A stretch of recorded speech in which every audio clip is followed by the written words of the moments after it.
Hello everybody, this is Bert Knows Everything. Question and answer number 1. Dave Harbor asks, how do you correctly pronounce arpeggio? Arpeggio. Anthony DePaulo asks, explain your preferences in amplifiers. the last few years I switched to tweed amplifiers. I really enjoy them because they actually have less control, so I don't spend so much time thinking about it. I enjoy how raw and dirty they get at a lower volume. I used to use super reverbs and that was great until I moved back into smaller bars and clubs, and it just got really hard to keep the volume under control against the tone that I needed to get, because with those kind of amplifiers you have to push them really hard to get them to do something.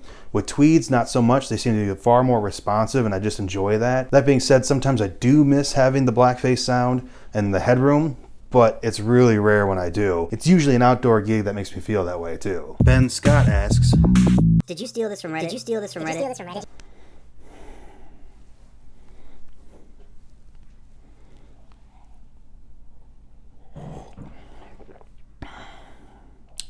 no. Do you hear that? I think it's a video call. Hi, Bert. I've got a question. Normally I like to play the bass, but I dabble in guitar here and there, and I've been trying to play some songs that have the F chord in them. My index finger doesn't want to be able to bar all the way across, and my other fingers tend to mute the adjacent strings, so I can't get a really nice sounding F chord no matter how I play it. And I've tried more than one guitar, not just the SG. I'm really glad you included that part about switching guitars. One of the first things I do when I have students that have trouble with that chord is I give them my guitar, because the action's really low, it's usually really easy to play, and I just want them to see that maybe their guitar could be the problem. Sounds like it's not for you. The F chord can be particularly vexing, and there's several reasons for this. It's in an awkward position, being the first position, where the frets are fanned further from one another than, let's say, up in the 5th fret or the 6th fret or the 8th fret. It requires a certain amount of dexterity and finger interdependence that we may not have cultivated just yet. And the segmentation of our index finger allows for a crease.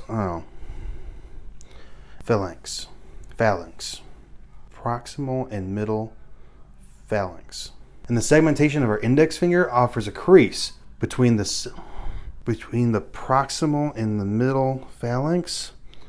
Offers a crease between these two digits of our hand. Offers a crease between the proximal and the middle, right? Yeah, between the proximal and the middle phalanx. And that can reduce the contact necessary to achieve proper fretting. Now you may have started to solve some of these problems on your own, but I'm going to go over them with you. I would start by taking your index finger and placing it higher up on the fret than you normally would. Basically right where the finger sprouts off from your hand, I would put that right into the butt of the neck. When you have the finger that high up on the neck, it sort of frees up the other ones. They can sort of move without having to worry about interfering with your first finger. But this is mostly just to get you thinking. So we put that finger all the way up here, and we essentially get it out of the way. We don't have to worry about it. It just becomes a dead finger right across the string there, because it can't move anymore if you got it all the way up like that. Then we put the other fingers around it.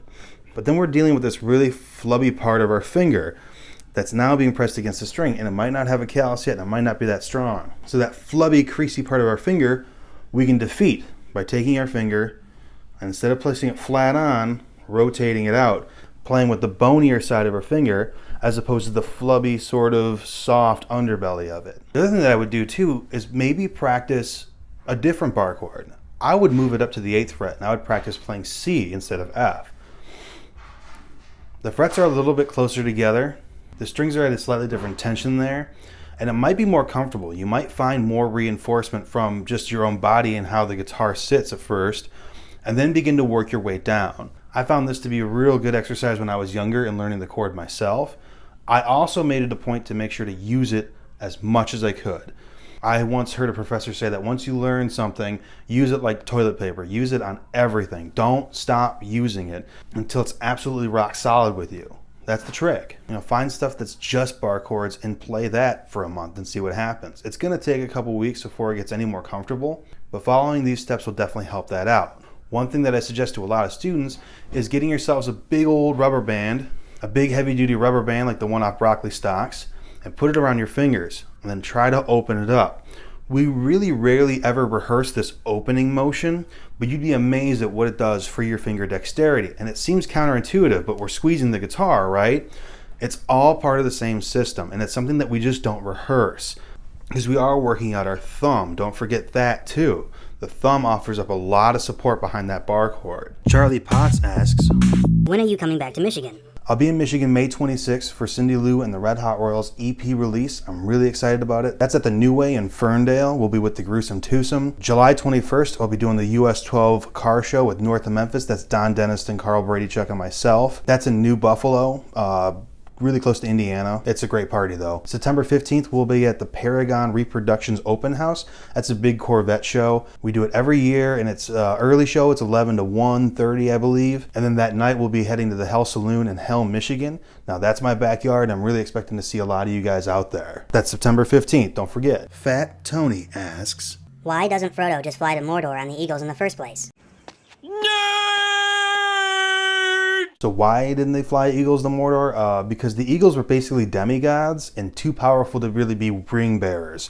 Don't forget what happened to Boromir. Oh, you didn't know that the eagles were demigods? Well, everything in Middle-earth was made by 3 gods. I know, they made 6 movies out of it and they didn't mention them once. Aule, Manye, and Yavanna are the 3 gods that made pretty much everything in Middle-earth. Yavanna made the forest, the trees, the animals. Aule made the dwarfs. Yavanna made the Ents. And then Manye wanted to make eagles, so he and Ivana hooked up to make that happen. And don't forget, the older you are in Middle-earth, the more power you seem to have. The eagles are just as old as Sauron, Saruman, Gandalf, and probably just as powerful. Probably just as powerful. And should the ring fall into an eagle's hand, you would have a really powerful demigod. Don't forget, Sauron does not know that the Fellowship of the Ring even exists. Flying a bunch of giant eagles overhead would not keep that mission very secret. And on top of that too, should the ring fall into one of their talons, you would have the ultimate powerful demigod in all of Middle-earth, and you don't want that to happen either. That's the reason why we're destroying the ring in the first place. And the eagles do show up once the ring is destroyed. Don't forget that. Thank you for watching. If you guys have a question you'd like to be answered, please post it down in the comments. Be sure to like, share, and subscribe. And until then, keep on picking. Lay this finger down and pluck each note individually and see where your problem spots are. I wouldn't be the least bit surprised if it's around the crease. The creases of the segmentation of our fingers. These are called phalanx. We have a middle and we have a proximal.